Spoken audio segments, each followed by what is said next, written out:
Welcome to episode 4 of the Hardcore series. In the last 4 episodes, we've been doing a lot of building. And the grind for the bits that we needed has been absolutely manual, right? But today I want to change that and start on some automation. The main bits I want to get started today are a source of XP and a proper source for iron. But before we can get a source for iron going, we are going to need some villagers. So to start the day off, we're going to be setting up a villager breeder.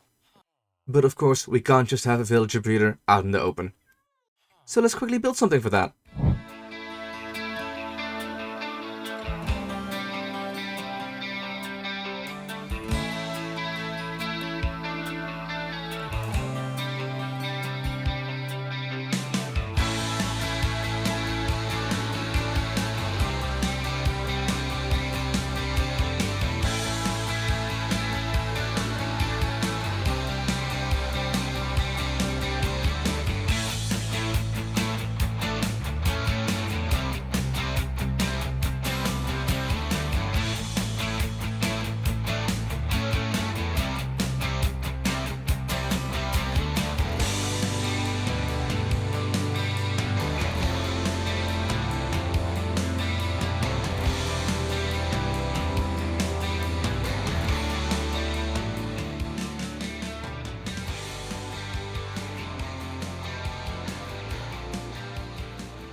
There we go. For sure a bit different from the rest of the builds we got so far, but I like it. The idea I had for it was to make it a bit of an inn of sorts. As we go inside, a small bar and little seating area. Behind the bar, a small neat kitchen, just to make a bit of food for the guests. And as we pop upstairs, a couple of rooms hidden behind all the doors here. Not too much to them, but honestly, we won't ever see them anyway, right? Let's be real here. And if we go even further above, a couple more rooms, a little bit more of the small bits. Nothing too special, but right up here, a bit of a hatch. Now if we pop up here, this is where we're gonna have our villager breeder. No villagers in yet, but we'll get to that in a second. But in short, the idea that I had, villagers have some drinks, they go upstairs to the room they rented, and new baby villagers come back down. All that's left to do now is to make sure we get those 2 villagers inside the breeder to actually make it work, right? And luckily, I've already been able to catch 2 of these guys right down in here. So now it's just gonna be the fun time of getting those 2 way up above inside the inn.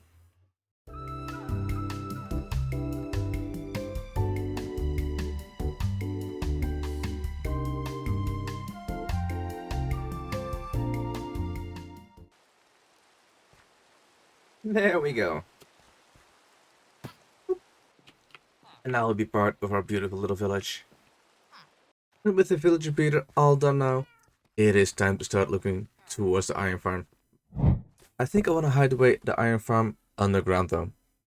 For the simple reason, they get super big. You need a lot of space around them to make sure that nothing can spawn there. That you get the iron golems exactly where you need them. And that would require a massive space with a massive build for it. And even though we have a fair few fairly big builds already, nothing would really be big enough for an iron farm as we speak, right? So we got it away underground. The thing about having to hide it away underground though is that we need a lot dug out underground. And for that, I kind of want to make sure we have a beacon set up so we can mine it out a little bit quicker. Now, we do have the beacon itself, but we do not have enough blocks for the beacon base yet, right? And for that, we need an iron farm. Ah, yeah. But instead of having to go mining for all the iron or gold to actually make the beacon base, I think what I want to do is quickly explore the nether a bit more. See if we can get a couple of bastions completely cleared out of the gold. That should get us a beacon base quickly enough. As well as some more netherite maybe? Who knows? Easy way to go at this is I think just fly around. Just pick one direction and see how far we can... Oh! Well, that's one way to get to the direction, I see. What I was about to say is just fly around and see what you find, right? Alright, start. And some making debris, never a bad thing. And of course, all the shiny gold. And then another double chest, by the way. Oh my.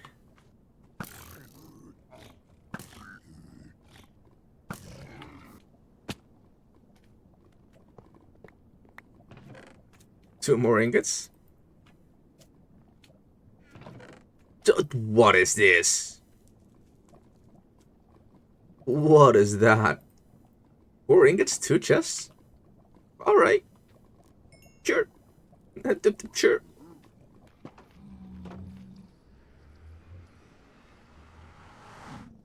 And I'm back home. As for the loot, I think we got way more than I expected to actually get. In terms of unstackables, just a tiny bit of gear. There's nothing special. But on the stackable side, nearly 3 stacks of gold blocks, fair bit of iron, a lot of netherite stuff. 18 smithing templates for just another upgrade, 7 snout ones, and just a whole bunch of other goodies. That is way more than I expected to find. I like it.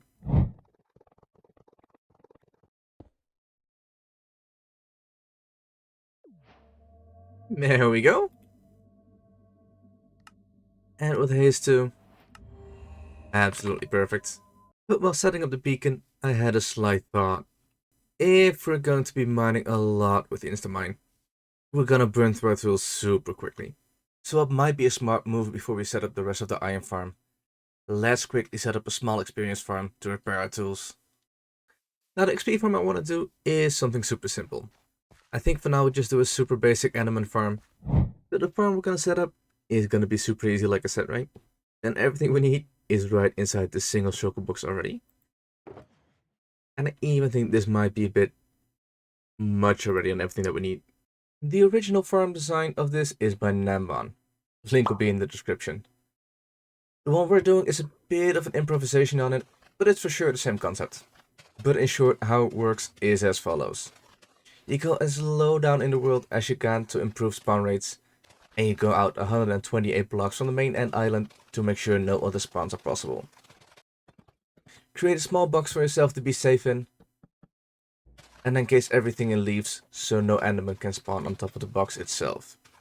Place some trapdoors so the enderman will fall into the hole, and right above where you would stand to kill the enderman, spawn in an endermite and catch it in a minecart. And name it Bob. Place some leaves on top of the minecart so the endermite is safe as well. Make a small bridge 28 blocks out from where you stand in the kill chamber and create a small platform for an enderman to spawn in. The enderman will get angry and try to get to the endermite, but fall down in the hole and end up in the kill chamber.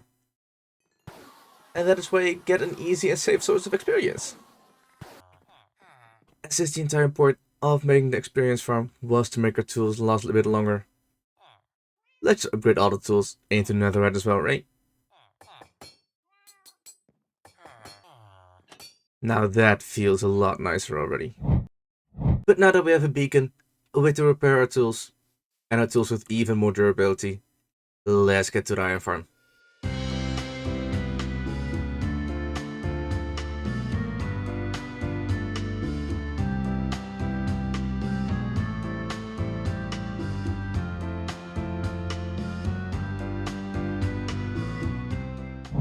With the hole now fully dug out, and a bit of the basic layout already done, it is time to set up the farm part of this thing.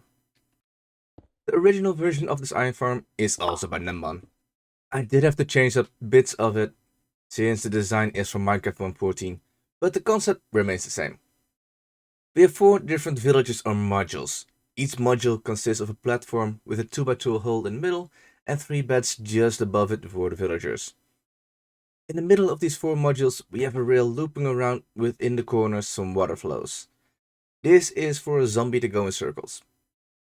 The water in the corners, make sure it slows down a little bit so that the villagers actually have time to get scared and actually spawn in a golem. That is all the block placement for the farm, all done. Only thing left is to get the villagers in and make the zombie enjoy his merry-go-round. But before that, let's make sure the iron can actually go somewhere. And just like with the villager breeder, we can't just have it out in the open, right? So let's turn it into something good looking.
Here a small look of the new area with some shaders as well. One extra house in there just to connect to the blacksmith with the first market area as well. And as you can probably see, the outside is still definitely in need of some better decoration. On the inside though, some small bits of decorating have been done, along with a little bit of storage already. Some auto filters, all of these chests for the iron, one chest for the puppies, and one chest for overflow puppies into bone meal right away. That does make the storage a bit over the top, but since the iron farm is in the spawn chunks, it will be running as long as we're in the overworld anywhere, right? So just to be on the safe side. But before we can wrap up the decoration of both the interior and the exterior, it is time to actually set up the kill chamber for the iron golems. Since I do like to decorate farms though, I couldn't just do nothing for this one, right? And even though the spawning is underground, at least we can still make the killing chamber a little bit visible. And my plan for that is to make the kill chamber inside of the furnace right here. But the way I want to get to that is have all the items flow in the corner here, while all the iron golems die in this little 3x2 nook over here. All we gotta do for that though is make sure the iron golems actually get to that 3x2 area through this entire tube over here. And have that connected up into this area, right? The way to set it up, all we gotta do is a little bit of soul sand, a couple of stone walls just in front, a couple of gates right up here, bone meaning the kelp all the way to the tippity top, a couple of dark oak signs right there, and some rule icon against the back wall. And then all we gotta do is get a lava bucket and place it right there. It should be stuck right in those 3 blocks there, and not spread any further out. And that is our furnace without any iron golems burning yet. Next up is actually getting the villagers into the farm and making sure this farm produces something. And there goes number 1. Let's hope this actually works. Let's see, please work. Excellent. That's 1. After that, it was just a matter of quickly getting the other 11 villagers into their pods as well. And that is all of the 12 villagers all sleeping in the little pods. Perfect. Now it's just a matter of getting a zombie in here. And it should be all done. There we go. Iron golem number 1. And he should just merrily go around. Iron golem number 2. Fall back down again. Number 3 back there. And number 4 in the corner over there. Excellent. Now, of course, we can't just leave him going around like this, right? Let's name him George. Hi, George. And over at the top, at the blacksmith now, we should have burning iron golems all the time now. To really make it look like there's a lot of fire and smelting going on at the blacksmith over there. And if we take a quick peek now, that is starting to fill up already. And one quick snap later. And now we at least have a bit of a decoration as well. And the iron is starting to stockpile up as well. Even with the new blacksmith and in added to the square, there are still some builds missing. And I think it is about time to remedy that. So let's pop into one more build time lapse and wrap that all up.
And now that we got a little bit of life in here as well, I gotta say, I'm really loving the square. And even though these two houses in the back, the brick ones, are not entirely the same vibe, for some reason they do still kind of really fit in. Did not expect that one, but it worked out plenty, I'd say. And that leaves us with just a little bit of work to do surrounding the square. And that's gonna be the interiors. Now, even though most of the visual bits have been done, there are still some small bits that we need to work on. And especially the houses that have the doors in front. That can still use some work, right? And the plan for that is to use them for some villager professions. I've gotten a start to the first few librarian trades. I think I want to make sure that all the librarians are at least safe up in here. Before we gotta reroll all of those guys again. Let's create a cozy little interior for this one already. And see how it turns out.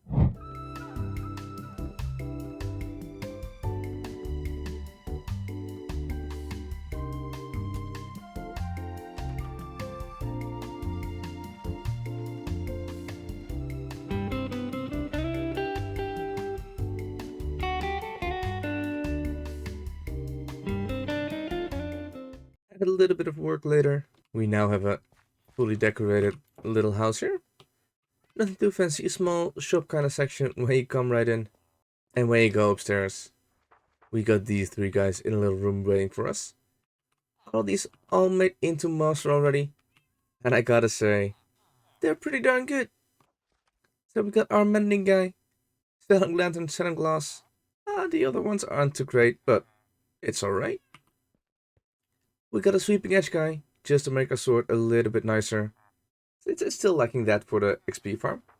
But again, lanterns, glass, and bookshelves. But for the last guy, we either had a lot of luck, or a little bit of less luck that we didn't roll him sooner. Because this guy is something. And breaking 3. Mending. Selling lanterns. Selling glass. Okay, because of vanishing, but that's alright. But both the mending and breaking and glass and lanterns on just a single villager, that is pretty neat. And now with the same setup, also for some toolsmiths and weaponsmiths. As well as a little bit for some cartographers for an adventurers guild. I think that finally finishes up this entire square as well. With the square now completely finished up, I think we can be proud of what we achieved in today's episode. We set up a villager breeder, created the proper source for experience, got ourselves a nice little iron farm setup, and all of the big square is fully built up and decorated now. And I gotta say, I'm really loving the progress from both the building and the farm so far. But thank you guys so much for watching, and until the next one, bye bye!